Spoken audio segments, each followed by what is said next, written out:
in conclusion, me and Vice President Harris are the same. Oh, okay. Ha ha. Great stuff. Thank you, Joe. Thank you so much. Welcome to Watch Mojo, and today we're counting down our picks for the boldest, most critical, and/or insulting impressions in SNL history. First, we're gonna throw out bogus mail-in ballots.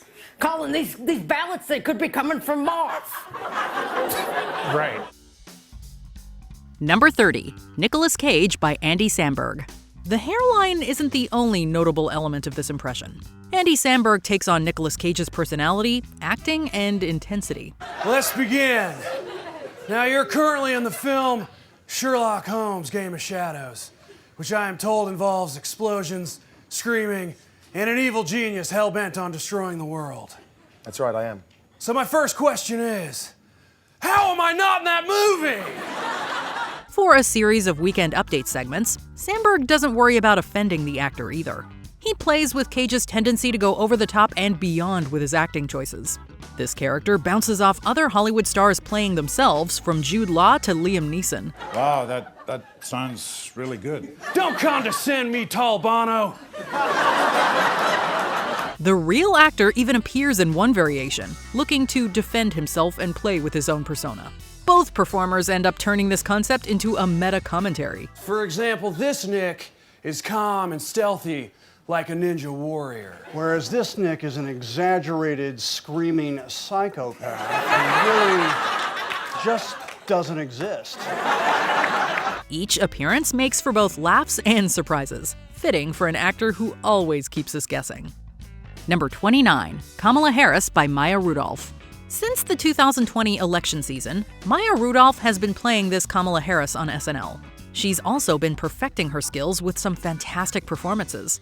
Senator Harris, would you like to respond?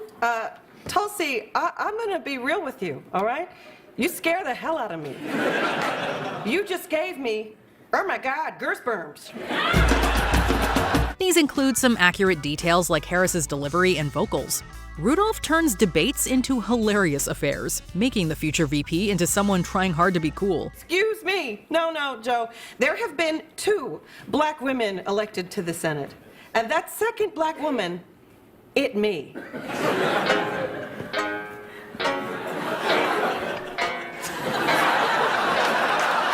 She returned to play the leader in 2024 for parodies of her personal and political connections. This included some fantastic chemistry with Andy Samberg as her husband, Doug Emhoff. Hey, and the polls are looking great, and I may have accidentally Googled myself too. Turns out some people are calling me a grilf, which means golden retriever I'd like to French. Huh.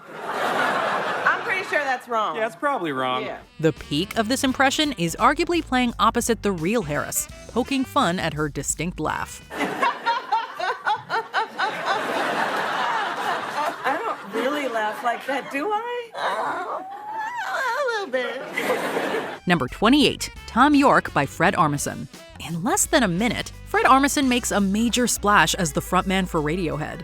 He plays Tom York in a disastrous duet with Michael Bublé. Silent, silent, silent, silent. Armisen doesn't do this in a straightforward way either, letting his impersonation take a more crazed direction. This includes the comedian playing the singer as more erratic and indecipherable. York's beautiful falsettos don't make an appearance here, but Armisen's physical comedy certainly does. It's not necessarily the kindest way to salute an acclaimed artist either. This energetic performance is hilarious, manic, and one of the underrated parts of this funny sketch. Number 27, Jennifer Lawrence by Ariana Grande. While she might not seem like an obvious target, Jennifer Lawrence becomes a great comic character in the Celebrity Family Feud sketch. They told me not to do a game show, but I was like, screw it, I can have fun. I'm a regular person. Ariana Grande once again shows her versatile talents as she becomes the Oscar-winning performer. The singer is able to capture and poke fun at Lawrence's personality. With some help from Kenan Thompson as Steve Harvey, the script takes aim at Lawrence as being too relatable for her own good. Name a bad habit that you just can't quit. Jennifer. I'm just like a snackaholic. I mean, I love Pringles. If no one's looking, I'll eat like a whole can. Like every day is my cheat day, you know what I mean? Oh, how annoyingly relatable. Oh. It's all in good fun, but the sketch does take the subject down a few notches. Grande's performance is also something to behold as she finds subtle details to use. Number 26, Rami Malek by Pete Davidson. Pete Davidson isn't necessarily known for his impressions, but this one is a definite standout. Maybe something fun and super high energy. He manages to tap into Rami Malek's unique presence. This includes the actor's dramatic stare, which lets Davidson give a minimal performance. Does that work? It makes the Oscar winner seem much creepier than he might be in real life. While this paints the target as unsettling, it also pokes fun at the subject's intensity. You can't help but laugh as the performer speaks in monotone and tries not to blink. During Malek's episode, the Bohemian Rhapsody star finally got his revenge while also displaying his great comedic timing. I mean, I went to school in Staten Island, and all of our classes were to prepare us to be like firefighters or racist cops. Number 25, Rudy Giuliani by Kate McKinnon. In terms of makeup and hairstyle alone, this easily stands as one of the most unflattering SNL impressions. Kate McKinnon then opens her mouth to play Rudy Giuliani as something more sinister. Oh, yeah. My next witness needs no introduction. Or at least I hope she doesn't, because I lost the paper with all her information on it. The cast member doesn't mind using her hands, contorting herself to become something close to a Lord of the Rings character. I'm glad I made it to the show on time, because first I went to 30 Rocks. That's a granite quarry in New Rochelle. What a night! It's such an impressive transformation that you might laugh and/or look away in horror. At first, McKinnon might seem like an unlikely candidate to impersonate the former mayor, but the way she loses herself in the role is incredible. Every subsequent appearance pushes the role into more embarrassing and unsightly territory. Not so fast. You have a new revelation, too? No, I meant not so fast, like don't talk so fast. I'm having trouble understanding what's happening. Normally, I watch Fox News in slow motion with the sound turned up to 100. Number 24, Janine Pirro by Cecily Strong. On Weekend Update, Cecily Strong appeared as the conservative personality Janine Pirro, who always seems to be riled up about something. Ms. Pirro, you don't have to yell so loudly. I'm right here. Sorry, Colin. Mama only speaks with the same volume as a woman who's just lost her child in the Mall of America. Casey! Casey! Not only does she sensationalize everything, she usually carries a drink with her. Strong doesn't hesitate to give this version of Pirro a problem handling her liquor. However, she doesn't drink it so much as she tosses it everywhere. Colin Jost often becomes the target of these spills, making for some fantastic physical comedy. The cast member turns this TV star into a hysterical spectacle. It's a shame that the actual person doesn't enter tanks of booze, singing her heart out to My Way.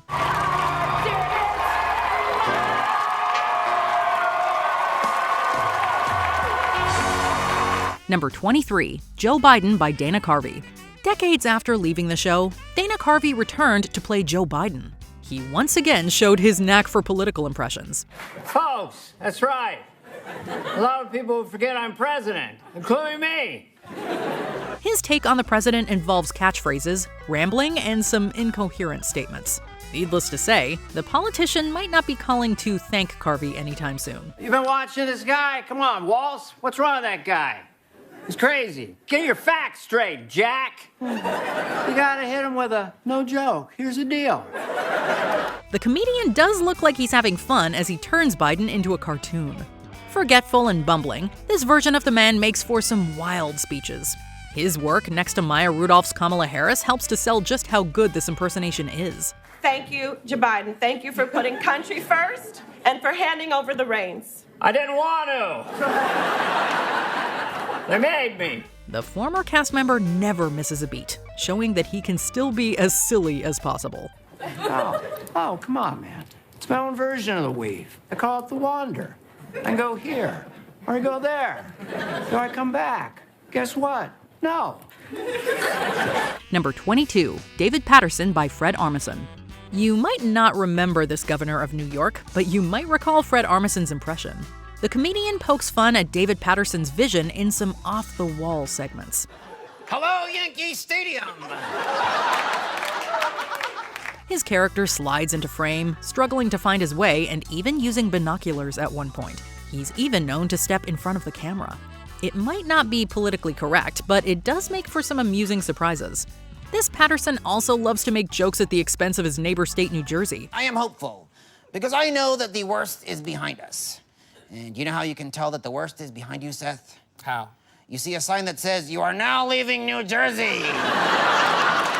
Armisen really goes for it, fearless in his quest to tread the line between humor and bad taste. You know, working in Albany is a lot like watching Saturday Night Live.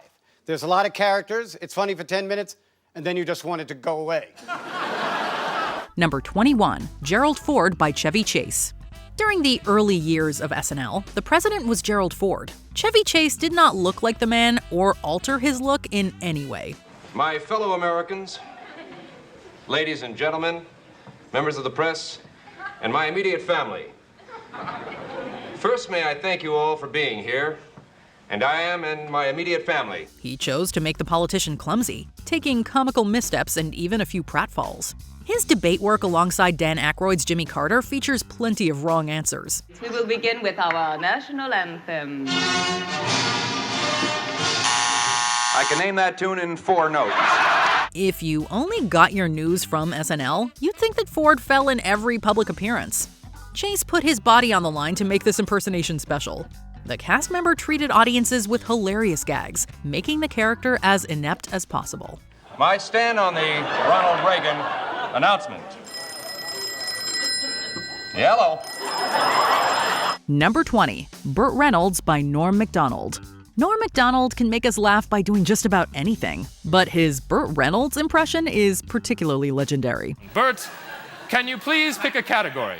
Pick shorts. Yeah, sure, give me shorts. It's S-words. It's S-words. And for how much, Mr. Reynolds? Hell, let's go nuts. Swords for $48,000. McDonald lampooned Reynolds, or should we say Turd Ferguson, in the first ever iteration of the Celebrity Jeopardy series on SNL, and returned as the character 8 times throughout the show's run. Hey, check out the podium. Look at this. Mr. Reynolds has apparently changed his name to Turd Ferguson. Yeah, that's right. Turd Ferguson. It's a funny name. He played him as an over-the-top cool guy with not so much in the noggin, who gets a kick out of his own half-witted quips. It's hard to say that this portrayal is accurate to the actor's real-life intelligence, but it became an iconic impression nevertheless. Mr. Reynolds? Yeah, don't bother. I didn't write anything. Good work. Number 19, Kendall Jenner by Gal Gadot. In a spoof of the E! lineup, this sketch takes a look at potential spin-offs for shows like Keeping Up with the Kardashians. These include one for Kendall Jenner with an entertaining impression from Gal Gadot. I'm under a lot of pressure. So much pressure. You're prettier than me. No way. You're so much prettier than me. Wait, which one am I?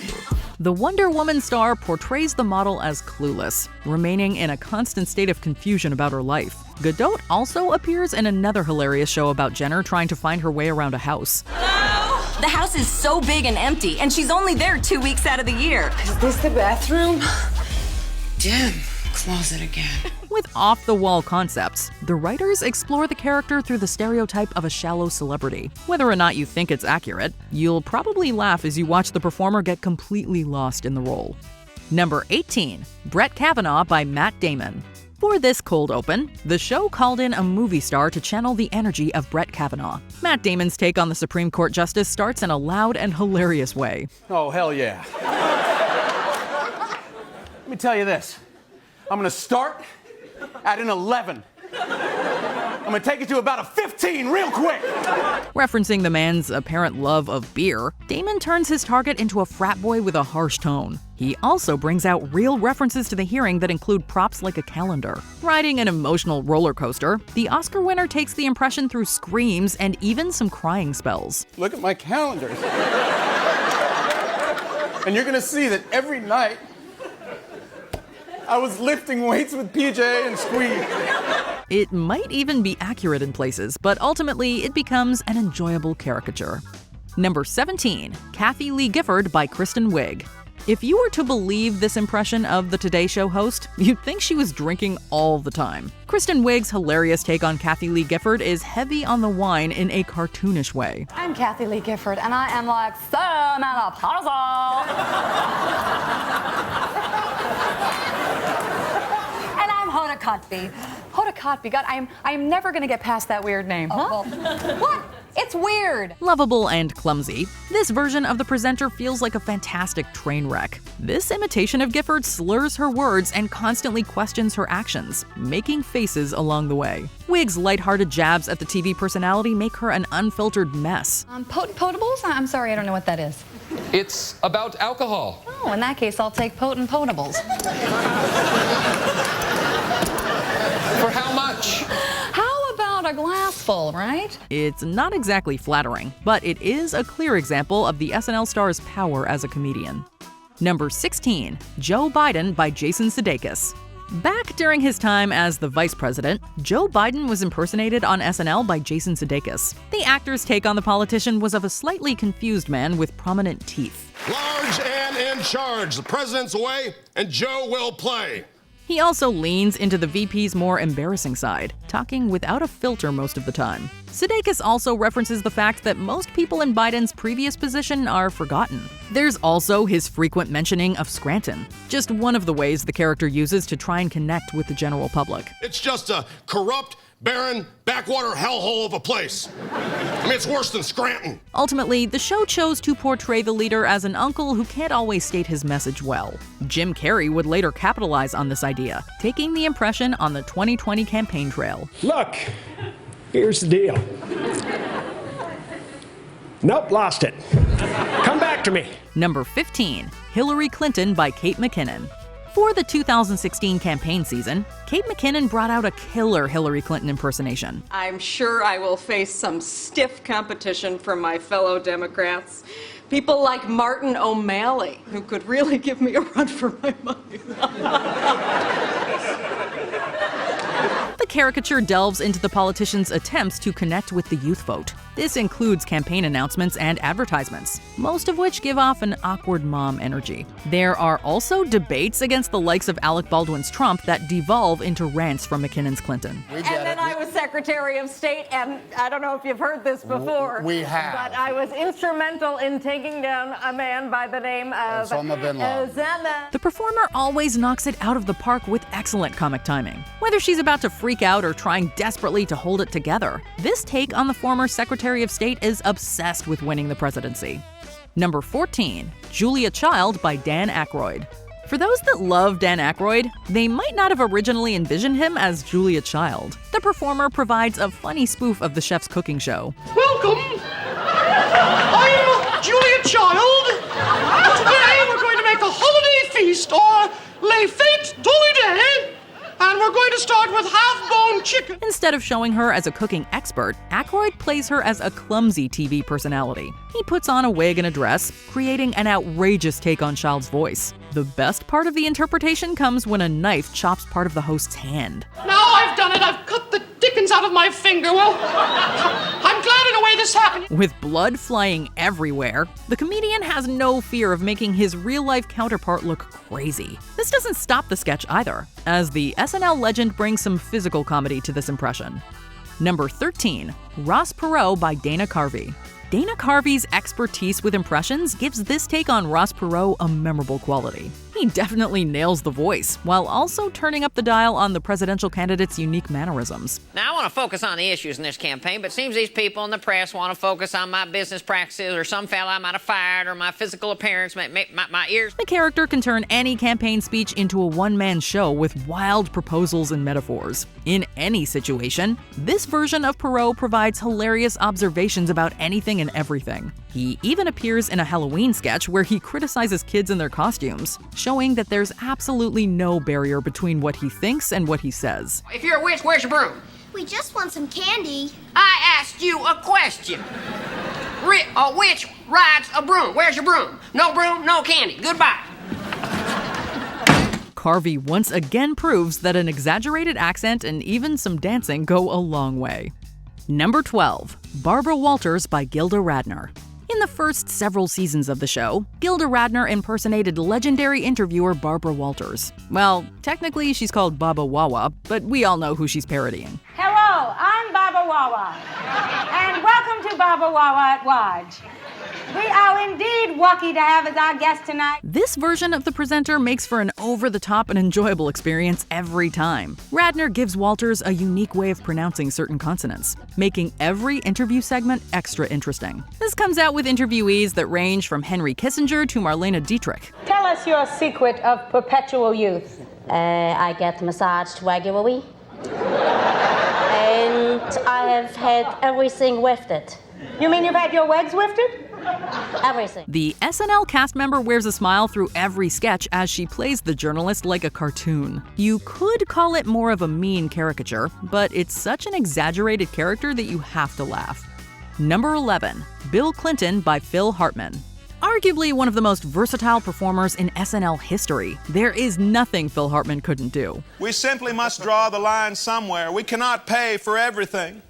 For example, cooties are covered, but not the heebie-jeebies. His run as Bill Clinton in the 1990s is full of gems that are still quoted today. Spoofing the president's relationship with his wife, Hartman's performance exaggerates the Bill and Hillary dynamic with comedic results. Is that about it? So far, yeah.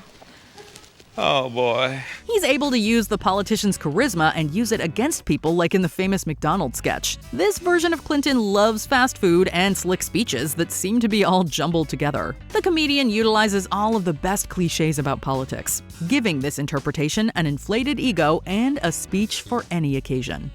Number 10, Justin Bieber by Kate McKinnon. Yes, this impersonation is savage, but McKinnon's self-professed method behind pulling off the perfect Justin Bieber impression isn't exactly a compliment to the singer either. It's looking like a puppy who just piddled and is sort of sorry about it. Both the physicality of the role and the dialogue are hilarious to watch, as McKinnon nails the young pop star's cockiness with pouts and poses, while perfectly undercutting that image with some particularly childish lines and actions. Steve, I don't party as much because I'm a man now. I got like 5 little mustache hairs, and I'm bringing them all for you, girl. It might be an exaggerated impression, but it's absolutely without fault from a comedic standpoint, proving once again that McKinnon's comedy skills know no bounds. I couldn't afford a hotel room because I'm like a poor carpenter or something. I don't know. Number 9, Kanye West by Chris Redd. All eyes turned to SNL when we learned of Kanye's meeting with the 45th president, and boy did they deliver. Yeah, that's right. I flew here using the power of this hat. Chris Redd had big shoes to fill in taking over this role from Jay Pharoah, and he did not disappoint. His impression is uncanny, perfectly capturing everything from Kanye's intonation and mannerisms to the unpredictability of what he might say or do next. And I don't want to brag, bro. I don't want to brag, but I really have a high IQ. I'm a stable genius. I got a big brain, and I got the best words. SNL didn't have to look too far for inspiration for this sketch either, as the material pretty much writes itself. However, Redd's hilarious impression just reminds us that a chat with Ye can be a tad surreal. Number 8, Kellyanne Conway by Kate McKinnon. SNL may have been ruthless with their Kellyanne Conway impression, but there's no denying it got people talking. I love Trump and I believe in Trump, and the reason I joined his campaign is because I thought that he is going to be president for all people. Really? That's really what you thought? Yes, that's what I thought. Kellyanne has the tiresome job of excusing all of President Donald Trump's outrageous behavior, and McKinnon does an impeccable job of dodging questions and inventing her own narrative, as Conway often seems to do. Audiences have seen the job take its toll on McKinnon's Kellyanne over the last few years, culminating in a Fatal Attraction-style sketch that some claim went a step too far. What if I do a free commercial for Ivanka's shoes? Live on air. But if anyone sums up the media madness surrounding the Trump administration, it's Kellyanne Conway, and McKinnon has her down to a T. Okay, so Puerto Rico actually was worse before Hurricane Maria, and the hurricane actually did blow some buildings back together, and I don't know why Elizabeth Warren won't tweet about that. Number 7, Janet Reno by Will Ferrell. This one has a weird premise, with Will Ferrell playing the former Attorney General hosting a teen dance show in her basement.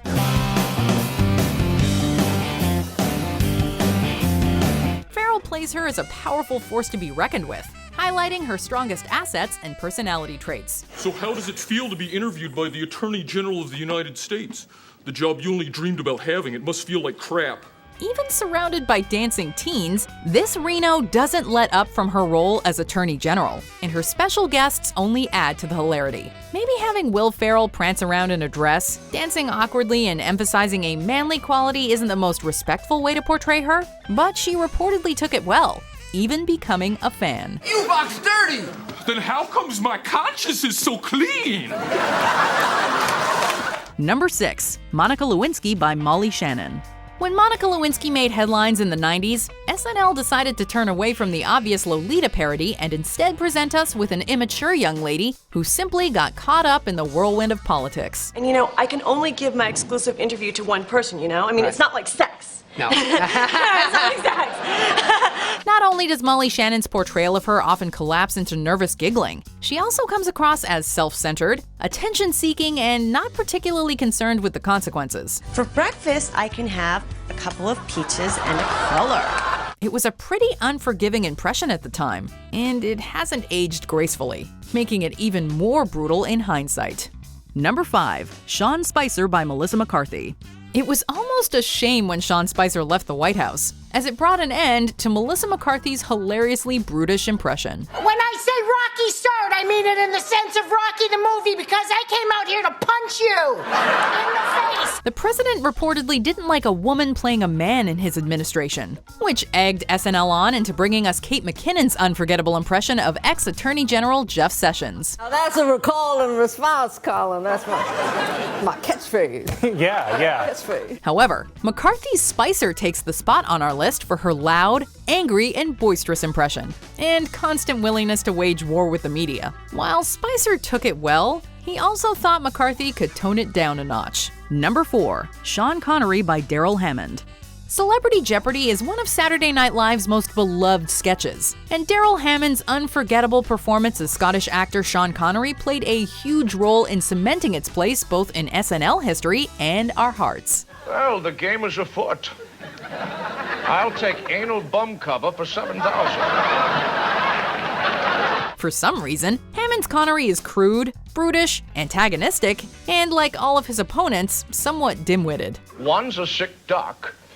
I can't remember how it ends, but your mother's a whore.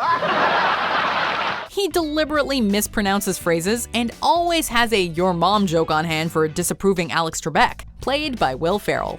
We're not sure what Connery did to deserve this, as the impression is far from flattering, but we wouldn't have it any other way. I'll take whore for 200.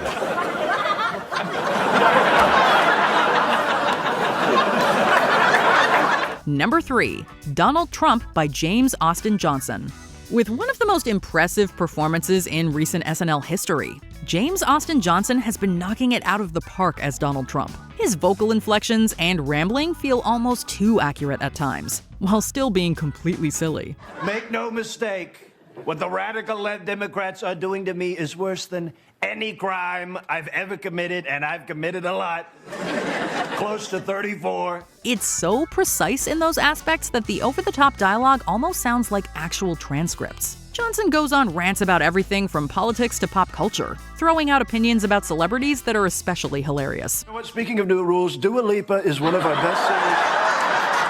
And frankly, in terms of singer, you can't do better than Dua Lipa. The show knows how to tackle the former president's cadence, while still leaving room for this performer to unleash so many crazy lines. This interpretation feels like the perfect mix of absurdity and reality, coming after notable impressions from Daryl Hammond and Alec Baldwin. I'd like to start by answering the question that's on everyone's mind.